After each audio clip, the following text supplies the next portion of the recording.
अस्सलाम वालेकुम नाज़रीन, मैं हूं ज़मीर हैदर और आप देख रहे हैं प्रोग्राम पब्लिक पल्स। नाज़रीन, कल मरियम नवाज साहिबा ने प्रेस कॉन्फ्रेंस मीडिया से बात करते हुए ख्वाजा आसिफ साहब की गिरफ्तारी के बाद उनसे जब पूछा गया कि जी सीईसी पाकिस्तान पीपल्स पार्टी की सीईसी की जो इतलात आ रही हैं, उस वक्त तक बिलावल भुट्टो साहब ने प्रेस टॉक नहीं की थी, तो उस हवाले से उन्होंने कहा कि जी वो शायद इस्तीफे नहीं देंगे और लॉन्ग मार्च और इस्तीफों को मियां नवाज शरीफ साहब की वापसी से मशरूत किया जा रहा है। तो उन्होंने कहा कि ये गैर मुसद्दिका जो खबरें होती हैं, ये मीडिया का मुझे मालूम है कि कौन देता है और ये कंट्रोल्ड मीडिया है, तो इस पर वो कमेंट नहीं करेंगी जब तक बिलावल साहब खुद नहीं कहेंगे। उसके बाद बिलावल साहब आए और उन्होंने तकरीबन मिली जुली यही बातें की, और जब उनसे कहा गया कि जी ये बात भी हुई है जो कि मीडिया पर चल रही थी, तो उस पर उन्होंने ना उसको डिनाई किया ना कंफर्म किया। उन्होंने कहा कि तमाम अराकीन की अपनी राय है और हम सबकी मानते और सुनते भी हैं।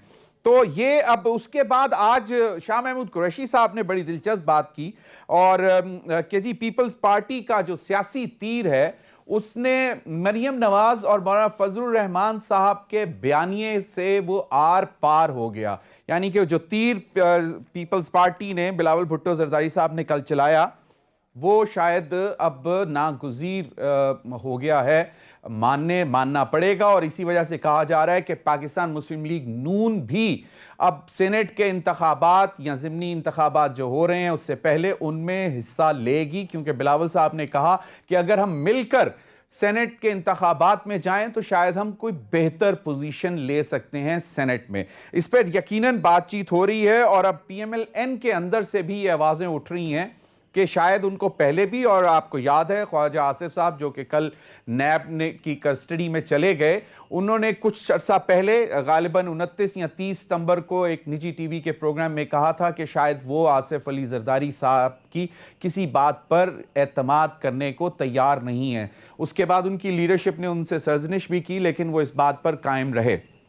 अब देखना यह है कि PDM के फोरम पर पीपल्स पार्टी अभी भी यह कह रही है कि हम तमाम जमातों को साथ लेकर चलना चाहते हैं, लेकिन हमारी भी सुनो, हमसे भी कुछ सीखो, जिस तरह आसिफ अली जरदारी साहब ने 27 दिसंबर को गड़ी खुदा बख्श में खिताब करते हुए कहा।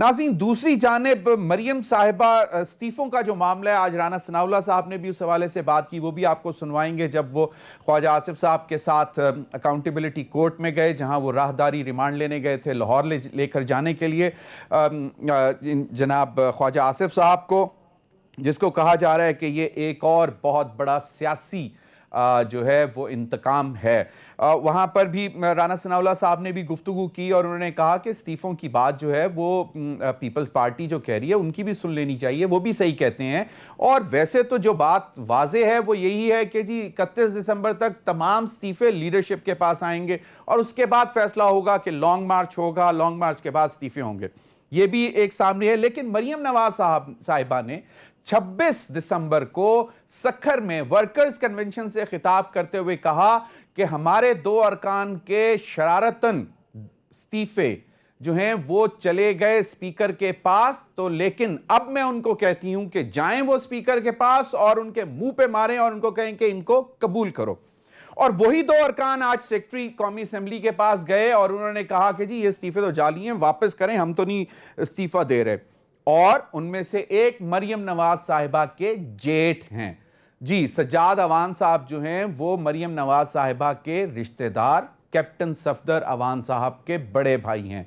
तो शरीफ खानदान की रिश्तेदारी तो है, तो एक सवाल ये पैदा होता है कि क्या अपने ही गिराते हैं नशेमन पे बिजलियां।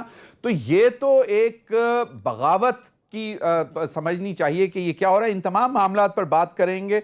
मेरे साथ इस्लामाबाद स्टूडियो में चौधरी जाफर इकबाल साहब, सीनियर रहनुमा पाकिस्तान मुस्लिम लीग नून। बहुत बहुत शुक्रिया चौधरी साहब आपका। नादिर नबील गबोल साहब मुझे स्काइप पर ज्वाइन कर रहे हैं, यंग पार्लियामेंटेरियन, रहनुमा पाकिस्तान पीपल्स पार्टी, बहुत बहुत शुक्रिया।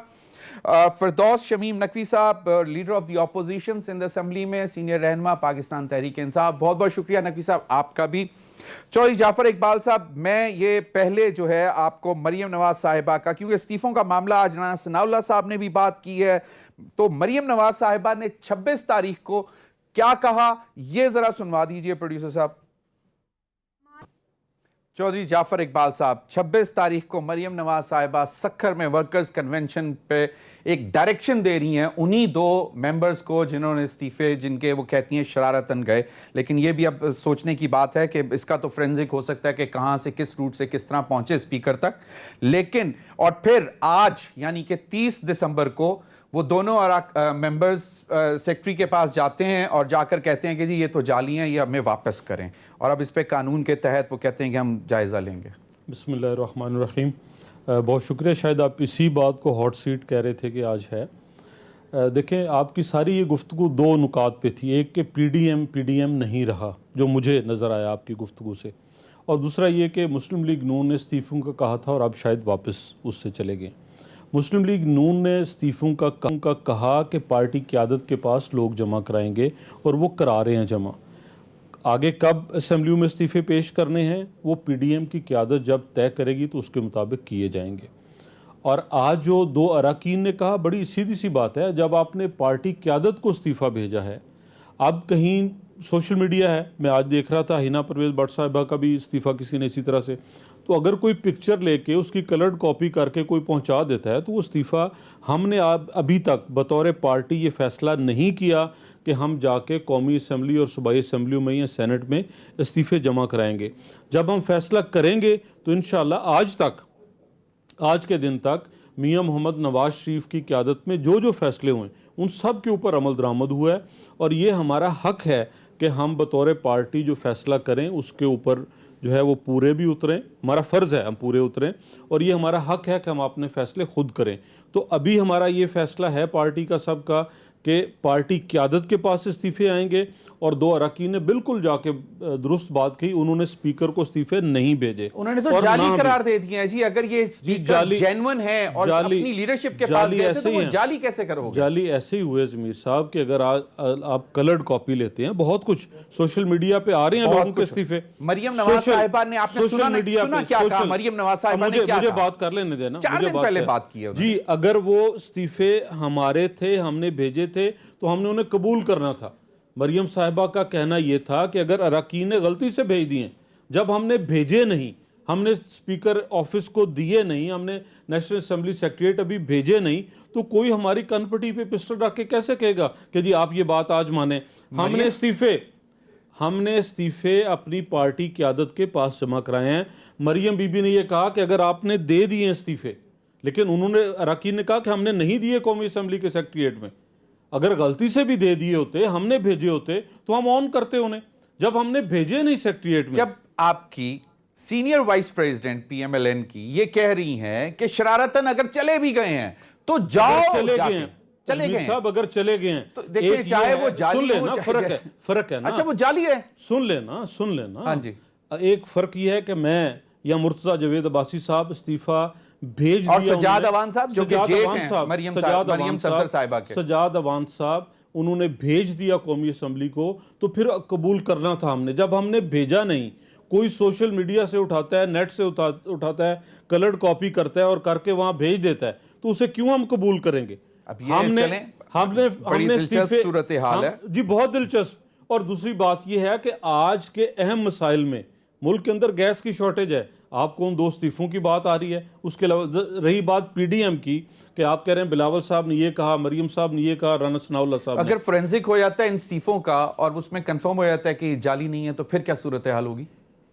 इस्तीफा देने वाला कह रहा है कि मैंने असेंबली नहीं भेजा, रुकने कौमी असम्बली कह रहा है ना। वो ओरिजिनल है, जेन्युइन है और वो चला गया है उनके पास। जब रुकने कौमी असम्बली ये कह रहा है कि मैंने इस्तीफा नहीं भेजा, तो फिर नहीं भेजा, बात सादा फिर नहीं भेजा। तो फिर मरियम नवाज साहिबा ने क्यों कहा कि भाई अगर चले गए हैं तो जाओ जाके अगर चले गए हैं, तो जब रुकने कौमी असम्बली कह रहा है कि मैंने भेजा नहीं है, तो फिर चले जाने का क्या सवाल हुआ? चलें, अब ये बड़ी अजीब सी सूरत है। चले कौमी असम्बली मुस्लिम लीग नून के सेक्रेटरी। रही बात पीडीएम की, आप कह रहे हैं कि बिलावल साहब ने ये कहा, मौलाना साहब ये कह रहे हैं, बहुत सारी बात करेंगे। नहीं, आपने इंट्रो में की ना बात, इंट्रो में की है, उस पे बाकायदा सवाल भी सुन लेना, सवाल अभी उस पे जवाब दे देते हैं। आपने पूरे प्रोग्राम में रहना मेरे साथ। जी, रहना मैंने। आज की तारीख तक पीडीएम ने जितने बतौर पीडीएम फैसले किए, उन सब के ऊपर अमल दरामद हुआ है। जब तमाम पार्टीज कायम है। जब पार्टी मीटिंग होती है, आप उसके ऊपर आज सारे पीएमएलएन का डेलीगेशन इतलात है कि मौलाना फजल रहमान साहब के जब पास मिलने पार्टी- गए हैं, लेकिन जमीर उसमें साहब- पीपीपी का कोई बंदा नहीं है। अब हमें नहीं मुस्लिम- मालूम के अंदर क्या नहीं, सूरत जब हाल है। मुस्लिम लीग नून का वफद गया तो पीपीपी का क्यों नहीं होगा? मतलब वो पीडीएम के एक सरबराह है ना, उनसे पीडीएम तो की मुलाकात नहीं थी ना अच्छा जी। चलें, जब मरियम मौलाना नवाज की का राब्ता हुआ है बिलावल के साहब के साथ कल की प्रेस कॉन्फ्रेंस के बाद? जब मरियम नवाज को मिलने मौलाना गए थे तो तब पीपल्स पार्टी साथ थी, नहीं थी। चले तो फिर ठीक है, ये तो कोई ऐसी बात चलें नहीं। आगे। नादिर परवेज सॉरी नादिर नबील गबोल साहब, एक तो मुझे ये बताएं कि जो राना सनाउल्लाह साहब ने आज एक बात की, जब उनसे पूछा गया पीपल्स पार्टी के हवाले से, ये जरा सुन लें तो फिर मैं आपका भी कमेंट चाहूंगा उस पर।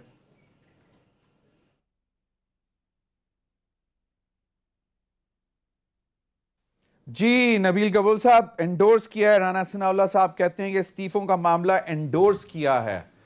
मार्च में जो है वो इलेक्शन है, तो इस्तीफा का मामला तो वो कहते हैं फरवरी में डिसाइड होगा, 1 फरवरी। तो वो तो कहते हैं सेनेट के इलेक्शन लड़ने हैं जो हमने, तो वो फिर कैसे लड़ेंगे अगर इस्तीफे दे देंगे तो?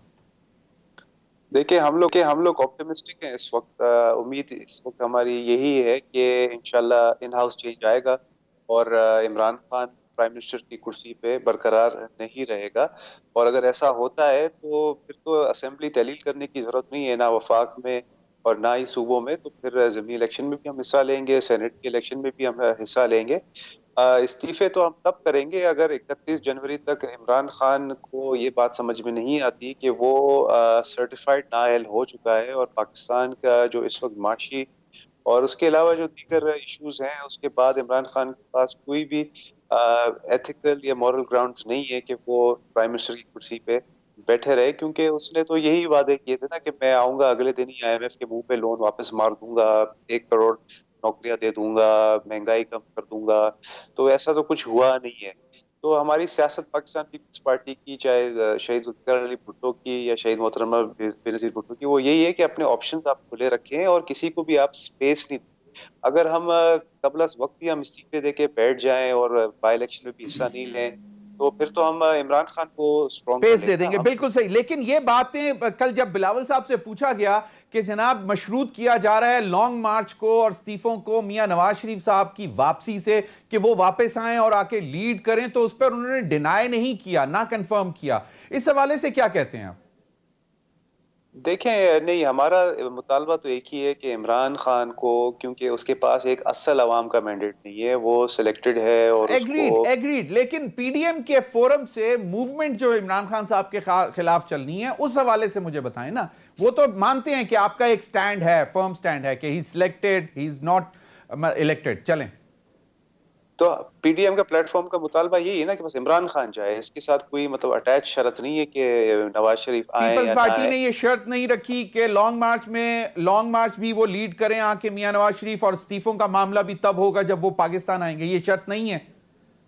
नहीं, ऐसी कोई शर्त नहीं है। शर्त सिर्फ ये है कि इमरान खान हटे, हमें इसके अलावा इमरान खान को तो आपने हटाना है, शर्त तो नहीं है ना, वो तो इमरान खान को आपने हटाना है। चलें, बिल्कुल। फिरदौस शमीम नकवी साहब, बहुत कंफ्यूज हूं मैं, मुझे कुछ समझ नहीं आ रही कि ये क्या है। आपको क्या पीडीएम आज भी as we speak, Shah Mahmood Qureshi साहब कहते हैं कि पीपल्स पार्टी के तीर ने मरियम नवाज साहिबा के बयानिए को ऐसे की तैसी कर दी, यानी आर पार हो गया वो उनका तीर। आप क्या कहते हैं? तो फिर भाई आपको मैं क्लैरिटी देने की कोशिश करता हूँ, लेकिन पहले मैं नादिर से एक दरख्वास्त करता हूँ।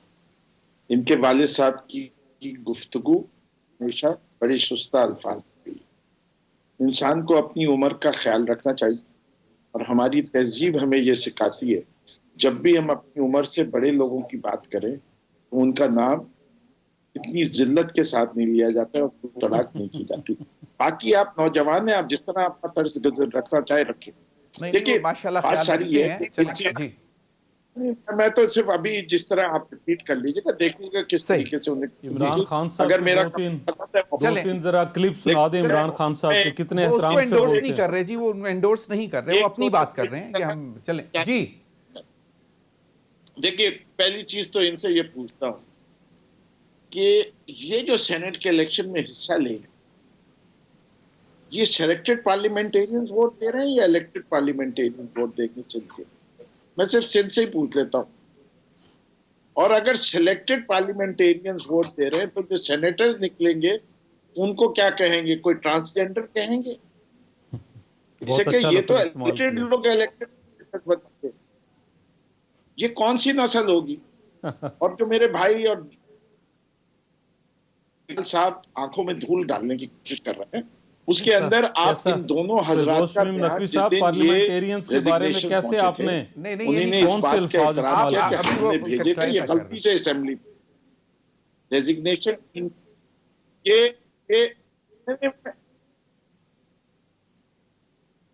ये इन्हें बकायदा मैं आपको वीडियो रिकॉर्डिंग निकाल के भेजूंगा। जाफर साहब आप खुद चेक करिएगा, आपको अब तो गूगल पे जाके सब चीजें मिल जाती हैं। अगर गलत बयानी कर रहा हूं तो आप मुझे जो कहेंगे मैं मान जाऊंगा। ये मैंने खुद अपनी आंखों से देखा है, कानों से सुना है, और ये जमीर हैदर साहब को दावत है कि ये अपने स्टूडियो में लोगों से कहें कि वो निकाल दें तो वो आ जाएगा स्टेट कि उन्हें क्या ये गलती। जो लोग अपनी इस्तीफों की हिफाजत नहीं कर सकते, उनको वो बाकी मुल्क की क्या हिफाजत करेंगे? वो कैसे पार्लियामेंटेरियन? दूसरी चीज कि इतने सीनियर सियासतदान है, मैं तो इनके मुकाबले में तिफले मकतब हूं। इनको ये पता है कि वेरिफिकेशन ऑफ द रेजिग्नेशन के लिए स्पीकर इनको बुलाएगा, वो उनकी हैंडराइटिंग को भी कंफर्म कराएगा, उनके सिग्नेचर को भी कंफर्म कराएगा। उनको क्या परेशानी हुई थी कि वो आज खुद पहुंच गए सेक्रेटरी असेंबली के पास कि ये हमारे इस्तीफे नहीं।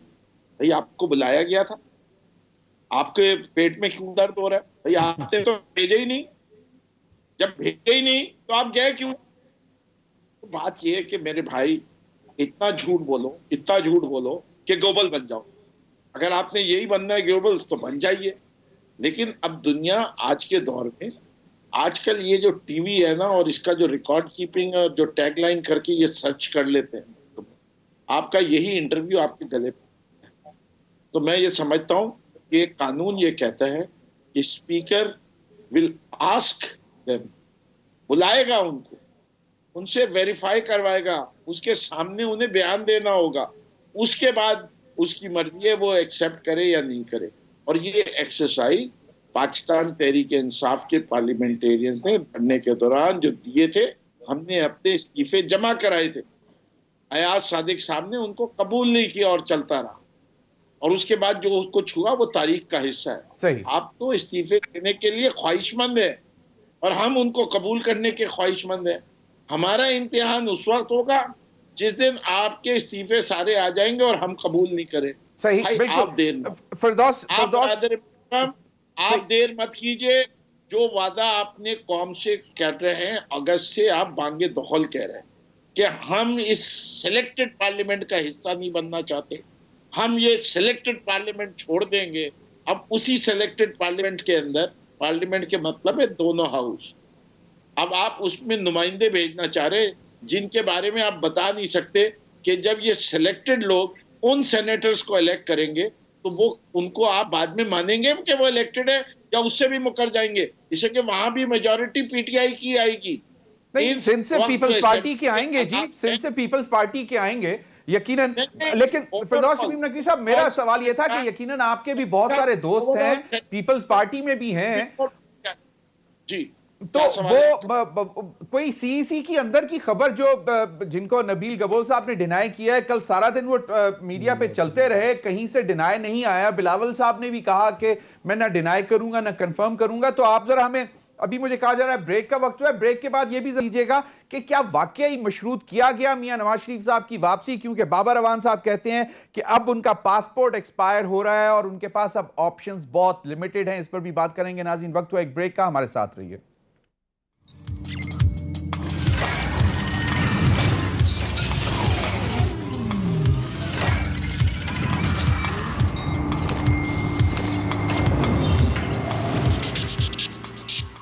जी, वेलकम बैक। चौधरी साहब, यकीनन वो एक बहुत अजीब गंभीर सा मामला है, उस पर भी बात मतलब होती भी रहेगी। लेकिन आज ख्वाजा आसिफ साहब की, जिसको आपने कहा कि ये एक बहुत बड़ी पॉलिटिकल जो है विक्टिमाइजेशन का एक शाखसाना है, जिस पर मरियम साहिबा ने कल रात कहा कि वो कुछ दिन पहले उन्होंने उनको कहा था कि जी मुझे ये अप्रोच किया गया। ख्वाजा आसिफ साहब के हवाले से आपने भी सुना होगा, उन्होंने कहा कि जी कुछ दिन पहले मुझे अप्रोच किया और कहा कि अगर आप अपने बयानिया जो है से हट नहीं जाते या मरियम नवाज और मियां नवाज शरीफ साहब के बयानिया को डिसोन कर दें तो आपके केसेस ख़त्म हो जाएंगे, और फिर उन्होंने कहा कि नहीं मैं साथ खड़ा हूँ, और इसलिए वो उनको जो वो कह रही हैं कि अगवा कर लिया गया, वो नैब ने अरेस्ट कर लिया। ख्वाजा आसिफ साहब से जब आज पूछा गया तो उन्होंने कहा ये तो 2-2.5 साल पहले से चल रही हैं बातें, हमें कहा जा रहा है कि मियां नवाज शरीफ साहब का साथ छोड़ दो। तो कंफर्म मतलब क्या किया जाए कि ख्वाजा साहब ने एस्टैब्लिशमेंट कह रही है ख्वाजा साहब को, या हुकूमत, या कौन कह रहा है? मीर साहब आप बहुत सादा हैं, और आप जैसे सादा लोग इस पाकिस्तान में बहुत हैं, और जब तक मौजूद हैं अल्हम्दुलिल्लाह ये सिलसिला इसी तरह चले। कौन है कहने वाले, किसको नहीं पता। जब कौमी असम्बली के अंदर नई मरदमशुमारी के मुताबिक री एलोकेशन ऑफ सीट्स था, आइनी तरमीम होनी थी, 2/3 मेजॉरिटी के साथ होनी थी, तब मुस्लिम लीग नून में से भी 12-14 लोग थे जिन्होंने वोट नहीं किया, जो यहाँ मौजूद थे। कुछ इस्लामाबाद में भी मौजूद थे। बाद में मियां नवाज शरीफ ने उन्हें टिकट नहीं दिए जनरल इलेक्शन के अंदर, वो इलेक्शन नहीं नून लीग से उन्हें लड़ने दिया। उन्होंने दरख्वास्तें भी दी लेकिन नहीं दिया। तो उस दिन असम्बली में मैं मौजूद था। वो ऐसी तरमीम थी जिससे ना इमरान खान साहब को इतराज़ था, ना पीपल्स पार्टी को, ना किसी भी और जमात को। इसके बाद सिर्फ एक शख्स था 342 लोगों में से जिसको इतराज़ था, वो जमशेद दस्ती साहब थे।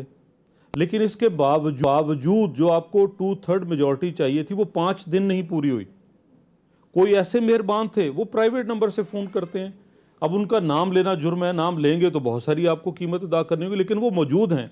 और मियां नवाज शरीफ ने तो कैटेगोरिकली नाम लेकर भी कहा, डिनाई नहीं, किसी ने आके कोई तरदीद नहीं की। और ये आज नहीं हुआ, ये आज से बहुत पहले से हुआ आ रहा है ऐसे कि हमारी इस्टेब्लिशमेंट, इसे मिलिट्री इस्टेब्लिशमेंट कहते हैं, और उसमें से भी कुछ मखसूस लोग जो सारी कुव्वत इक़्तिदार की अपने हाथ में रखना चाहते हैं।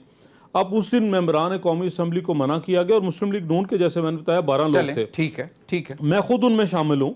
सही है। कॉलें आती हैं प्राइवेट नंबर से, वो बड़ी रहनुमाई करते हैं। वो कौन होते हैं वो अपना आप नहीं बताना चाहते, रहनुमाई करते हैं। वो लाहौर में रात को अभिनंदन की और मोदी की तस्वीरें इस पाकिस्तान के टैक्स पेयर के पैसे से लगा देते हैं। अयाज सादिक की तस्वीर बिगाड़ के लगा देते हैं और नीचे मुहिबान वतन लिखते हैं। वो ऐसे मुहिबान वतन हैं जो नज़र नहीं आते। तो ये कोई ऐसी ख्वाजा आसिफ साहब हों, शाहिद खाकान साहब ने पिछले दिनों क्या कहा, बड़ा साहब बताया कि मैं नैब की कस्टडी में था, कुछ लोग आए जो इस्टेब्लिशमेंट से भी राब्ते में हैं, हमारे भी दोस्त हैं, ऐसे हैं, कॉमन लोग हैं, तो उन्होंने आके कहा कि जी आप आइए। और कहीं पे कोई आपको एहसास होता है कि इस्टेब्लिशमेंट एंटी पाकिस्तान है? नहीं, मैं ये नहीं कह रहा एंटी पाकिस्तान। तो फिर अगर आपने खुद कहा रहनुमाई करते हैं तो किसी ना किसी नेशनल इंटरेस्ट की वजह से ही रहनुमाई करते होंगे ना? बड़ा नेशनल इंटरेस्ट है कि वजीर आजम और असेंबली को ना चलने दिया जाए, ये नेशनल इंटरेस्ट आप उसे कहते हैं। अच्छा, ये तो आप कह रहे हैं कि ना चलने दिया जाए तो। और जब एक DGISPR जो 17वें 18वें ग्रेड का सरकारी ऑफिसर है, वो खड़ा होकर कहे कि जी notification rejected, what the hell this is, आप क्या कहते हैं इसे? और चलें, ख्वाजा साहब 2.5 साल से कहते लेकिन हैं, ये तो 70 साल का किस्सा है। वैसे उसका तो आपको शुक्रिया अदा करना चाहिए राहिल शरीफ साहब का। नहीं, शुक्रिया किस बात का? क्योंकि मरियम नवाज साहिबा को बेल आउट मिला था डॉन लीग्स के मामले में। सुन लेना, डॉन लीग्स क्या थी? ख्वाजा आसिफ साहब ने बतौर वजीर खारजा अमेरिकन से कहा कि ये आपकी लाइबिलिटीज हैं। कल तो आप इन्हें मुजाहिदीन कहते थे, आपने पाकिस्तान में इनको बसाया, आज आप इन्हें दहशतगर्द कहते हैं। और आज मौजूदा हुकूमत क्या कर रही है? उन्हीं के खिलाफ ऑपरेशन कर रही है ना। तो नवाज शरीफ ने भी यही कहा था ना, हाफिज सईद साहब का नाम लिया था। आज की हुकूमत ने क्या किया बताइए जरा? वही कुछ नहीं किया जो नवाज शरीफ कहता था। मियां नवाज शरीफ ने क्या कहा, भाई अपना हाउस इन ऑर्डर कीजिए। ये कौन सी गलत बात है? अपना हाउस इन अगर आज आपने 2.5-3 साल के बाद वही कुछ किया है जो मियां नवाज शरीफ कहता था और जो उसने कहा उसके कहने पे डॉन लीग्स बनी, तो कौन सी ऐसी बात है चंबे वाली? चले, आप भी सही कह रहे हैं, लेकिन जो नहीं, मैं नहीं उसका अगर आपको याद हो, मुझे अच्छी तरह याद है 6 अक्टूबर थी जिस दिन ये खबर छपी थी, 2017 या 16। तो एक ख्वाजा आसिफ साहब ने शाहिद खाकान साहब को क्या कहा? चले, यही कहा ना। नहीं, चले। और जो दूसरी तरफ आप देखें, बाबर अवान साहब केस नहीं थे, मेरा सवाल सारे ये था, केस हल हो गए, ठीक है। जहांगीर तरीन के नैब के केस क्यों नहीं बुलाते? आपके वजीर दिफा परवेज खटक साहब बैठे, उनके ऊपर ये बहुत वैलिड क्वेश्चन है कि इन सब के ऊपर, आजम स्वाति साहब के ऊपर इतने बड़े इसीलिए नहीं बुलाते कि जो आया। और मैं पीपल्स पार्टी की उनके लेफ्ट राइट पे बैठे फिरदौस आशिक अवान साहिबा पे भी इल्जाम लगाए, लेकिन वो भी अब बैठी, नजर गोंदल साहब हैं, वो सारे पीपल्स पार्टी छोड़ के क्यों गए? उनको किसी ने रहनुमाई की ना। क्वेश्चन है ये, बिल्कुल शमीम नकवी साहब से पूछते हैं। उनकी रहनुमाई करने वालों ने मालम जब्बा केस है, बिलियन ट्री सुनामी है, BRT है, पेशावर है, और बहुत सारे केस हैं, बिल्कुल ये भी है। शाह महमूद कुरैशी साहब ने क्या कहा, जरा ये सुन लीजिए नबील। फिर उसी जरा कमेंट कर दें। जी नबील गबोल साहब, आपकी पीपल्स पार्टी की लीडरशिप की एक दरख्वास्त थी पहले दिन से कि जो केसेस हैं वो सिंध में जो बने हुए हैं वो उनको वहीं पे मुंतकिल किया जाए, और अब वो एक दरख्वास्त मान ली गई है। तो पीपल्स पार्टी को तो कम से कम ये एहसास है कि जी वो पेश भी होते हैं और वो कहते हैं कि हम पहले भी भुगतते रहे हैं और भुगतते रहेंगे, कोई मसला नहीं है, लेकिन आप लोगों के केसेस अब जो हैं वो सिंध में ट्रांसफ़र हो गए, जिस वजह से शायद जरदारी साहब का भी ये है सेकंड थॉट है कि जी हमें अब कोई और स्ट्रेटजी भी देखनी चाहिए। आपको क्या लगता है कि ये पॉलिटिकल विक्टिमाइजेशन, क्योंकि जो चेयरमैन नैब हैं जिनके दस्तखत से ये उनको अरेस्ट किया जा रहा है वो तो आपने और पीएमएलएन ने मिलकर बनाए थे, तो ये पॉलिटिकल विक्टिमाइजेशन कैसे होगी? और एक सिटिंग मिनिस्टर फॉर डिफेंस जो है वो 8 करोड़ रुपए उनके अकाउंट में आते हैं, दुबई से पैसा आ रहा है, उनको तनख्वाह मिल रही है कामे की निस्बत। देखिए, इससे कुछ भी नहीं होता कि किसने लगाया था किसने नहीं लगाया था। ज़िया-उल हक को भुट्टो साहब ने लगाया था, मगर ज़िया-उल हक ने कॉन्स्टिट्यूशन को तोड़ के असेंबलीज को डिसॉल्व करके मार्शल लॉ लगा लिया। नवाज शरीफ ने मुशर्रफ को लगाया था, मगर मुशर्रफ ने भी वही किया, हाईजैक कर लिया पूरा डेमोक्रेटिक सिस्टम को। तो इससे कुछ भी नहीं होता, इंसान का नियत बदलते हुए एक रात क्या 1 घंटा भी लग सकता है। रहा आपका मेन सवाल है, देखिए विक्टिमाइजेशन तो हमेशा से इसी तरह से होता है कि आप कोई भी केस पकड़ के before the accused is proved as guilty आप उसको जेल में घसीटना शुरू कर लेते हैं। दुनिया में ऐसा कोई कानून नहीं है कि until and unless someone is proven guilty आप उसको जेल में डालें। ऐसा कहाँ होता है? आप कोई भी मौजूद डेमोक्रेटिक सोसाइटी आप दिखा लें, यूके दिखा दें, यूएसए दिखा लें, 10 साल थे आप दोनों की हुकूमतों में, आप ये चेंज कर सकते थे, मैंडेटरी कर सकते थे। गलती हुई, बिल्कुल, ये देखिए बिल्कुल गलती हुई, करना चाहिए था इसको, क्योंकि इससे सिर्फ यही हो रहा है कि आप ऑपोजिशन को प्रेशराइज करते हैं, विक्टिमाइज करते हैं, और जो भी उस वक्त इक़्तिदार में होता है इस कानून का गलत फायदा उठाता है, और ये काला कानून है, इसको चेंज होना है।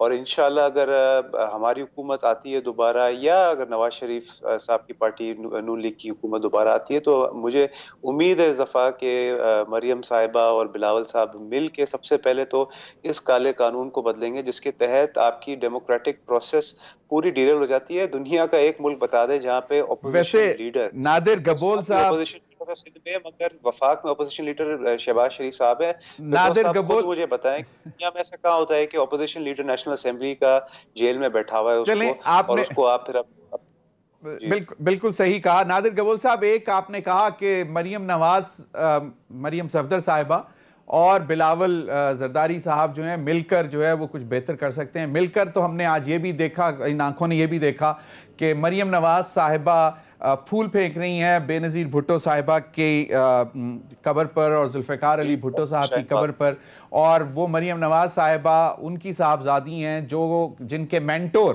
ज़िया-उल हक साहब थे, कि जिनको आप कातिल कहते हैं, शहीद जुल्फ़िकार अली भुट्टो साहब के। तो ये यकीनन बहुत सारी चीज़ें बदलती रहती हैं।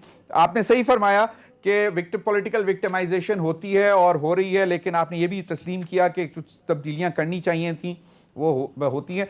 फरदौस शमीम नकवी साहब, क्या वाकई के चेयरमैन नैब साहब इस वक्त इमरान खान साहब की अंगूठे के नीचे हैं कि वही जो सब कुछ करवा रहे हैं उनसे, और इसी वजह से BRT का केस, मालम जब्बा का केस, बिलियन ट्री सुनामी का केस, आजम स्वाति साहब जैसे के ऊपर जितने वॉल्यूम्स लिखे हुए हैं, किसी की मतलब उस तरफ किसी की निगाह नहीं जा रही?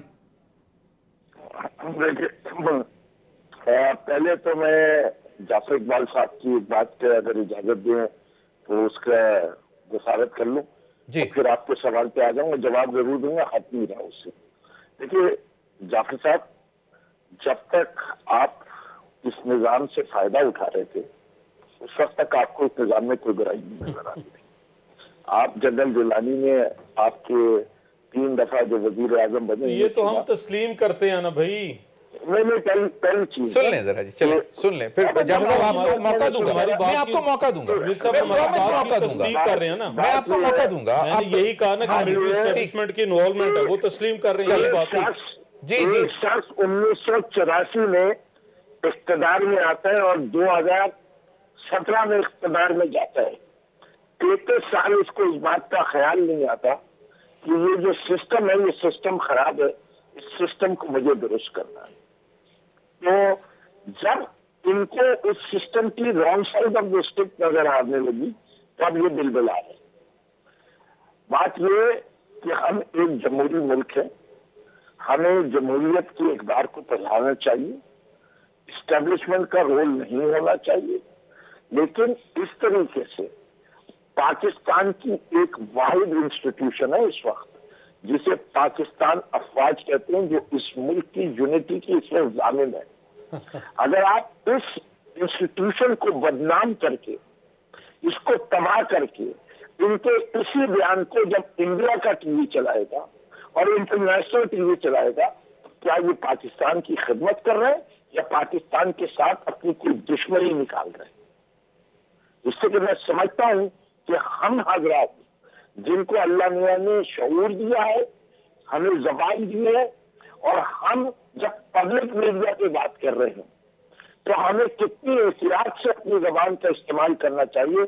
आज जाफर साहब ने जो बयान आपके प्रोग्राम में इस वक्त दिया है, ये काबिल मुजम्मत है मेरे लिहाज से, और मैं इसको उनकी अपनी राय है जी, वो दे सकते हैं, एक आजादी राय का। ठीक है, वो आपकी राय है कि आप मजम्मत करते हैं, ठीक जी। मैं इसलिए मैं ये तो नहीं, मैं उनको रोक नहीं सकता हूँ, वो रोकना तो आपका काम है, रोकना तो आपका काम है, मेरा काम नहीं है। लेकिन मैं अपने तमाम सियासी दोस्तों से कहता हूँ तो there are forums to raise this issue, ठीक, वो उन फोरम्स में रेज करे, और इतनी हिम्मत है तो जो कुछ कहना है उनके सामने जाके कहे, और कहे उसको सामने बैठ के कह रहे हैं, बिल्कुल बरसरे बाजार कह रहे हैं, सरे महफिल कह रहे हैं। अब आपके सवाल, अब आपका जी क्विकली शमीम भाई जी बोले, रिपीट कर दीजिएगा। मेरा सवाल यही था कि जी आप मतलब क्या ये सिलेक्टेड विक्टिमाइजेशन, सिलेक्टेड एहतसाब हो रहा है? जी देखिए, बात सारी ये है कि हमने एक बात का वादा किया कौम से, मैं आज दोबारा रिपीट कर देता हूँ, आपके माजी के प्रोग्राम से मैं भी कर चुका हूँ, ये witness to that. Across the board accountability होनी चाहिए, पॉलिटिकल विक्टिमाइजेशन नहीं होनी चाहिए। हो क्या रहा है उस पर बात करें ना। सियासत को मैं जाफर साहब आता हूँ, समय तहम्मुल आपको इतनी जल्दी, बिल्कुल शमीम भाई मेरे पास वक्त कम है, जरा प्लीज काइंडली। तो मैं ये कह रहा हूँ, तो देखिए ये एक पाइपलाइन का सिस्टम है नैब, इस पाइपलाइन में पुराने केस पहले आएंगे, ये फाइफे नहीं है, ये लाइफों के सिस्टम चल रहे हैं, लास्ट इन फर्स्ट आउट चल रहा है। सही जी, तो जो जब इनकी बारी आएगी ये कर लीजिएगा, बिल्कुल ठीक है, बिल्कुल हुकूमत हमेशा वेरी राइट शमीम भाई, ये भी कर लें, बिल्कुल सही है, चलें बिल्कुल सही है। चौधरी जाफर इकबाल साहब 40 सेकंड, मुझे एक तो ये बता दें कि एक मिनिस्टर होते हैं, फॉरेन मिनिस्टर, डिफेंस मिनिस्टर और फिर पावर के मिनिस्टर, 5 साल में 10 गुना उनकी असासे बढ़ जाते हैं। ख्वाजा आसिफ साहब की नैब की डिटेल्स हैं ये, तो उसको पॉलिटिकल 5 साल में कोई 10 गुना कोई ऐसे ये कहा है उन्होंने। देखें, वो अपनी टैक्स रिटर्न भी फाइल करते हैं, इसी मुल्क में रहते हैं, कहीं और नहीं रहते, और वो सारी चीजें वहां लिखते हैं। कोई चीज अगर अनडिक्लेयर्ड है तो हमें बता दें, हम पैसे आए वो लिखा हुआ है ना। देखें, ये कारोबारी मामला तो लिखे पड़े हैं ना, सही, तो एफबीआर पूछ लेती, आज तक नहीं पूछा, क्यों नहीं पूछा? बहुत बहुत शुक्रिया। चेयरमैन नैब की बात हुई तो चेयरमैन नैब को जाफर इकबाल